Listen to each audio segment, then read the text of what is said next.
chemicals or with materials which need a technical guidance. Here we are talking about companies who do have profit margins between 8 to 15%.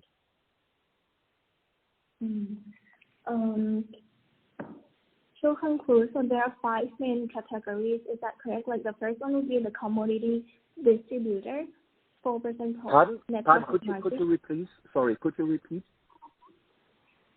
Traders. Yeah, Narita here. Hi, Peter. Sorry, I just joined the call earlier, so just want to clarify a little bit on the details that you just mentioned, right? So yeah, just to recap. So basically, the first type is actually the traders, right? Right. So this works based on commission, and margin ranges between 5 to 8. But then if it's depending on its type, if it's a commodity, then it falls around 4%. This is a profit margin. Right, exactly. Right. And if, for example, in the traders, so basically I'm just trying to differentiate between the traders and the distribution. So the traders basically do not hold any kind of inventory, is that right? And then the distribution takes care of the inventory storage, warehousing, as well as, transporting the chemicals to the end consumers. Just want to make sure I get the differences right. Absolutely. That's right. That's the most important difference between a typical trader and a chemicals distributor. And of course, the trader is not purchasing the chemicals on his own account. He's just trading the materials. The distributor, this is per definition of distribution business, is the one who imports the chemicals and pays the bill to the supplier, and he sells the material on his own invoice to the clients. A trader normally is not invoicing the clients.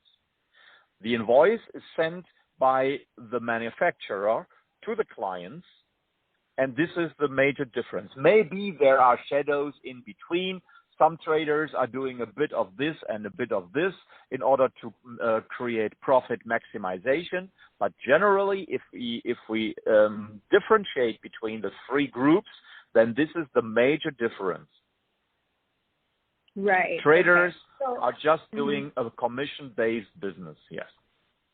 What is the typical commission for type of chemical that we're that depends. That depends a little bit on the kind of materials. We have, for instance, companies who are selling let's say, we have a typical Japanese manufacturer of hydroxyethyl celluloses, which is used as a viscosity modifier in various applications. And in this case, we just do a trading business. We are just selling the material, and here we do have, because the quantities are quite low, and we have, of course, something that needs to cover our fixed costs. And here we have negotiated, we have an open book calculation, for instance, and we say, okay, we need at least a 4% commission. That's the minimum in order to cover our costs. For us, it's interesting because it gives,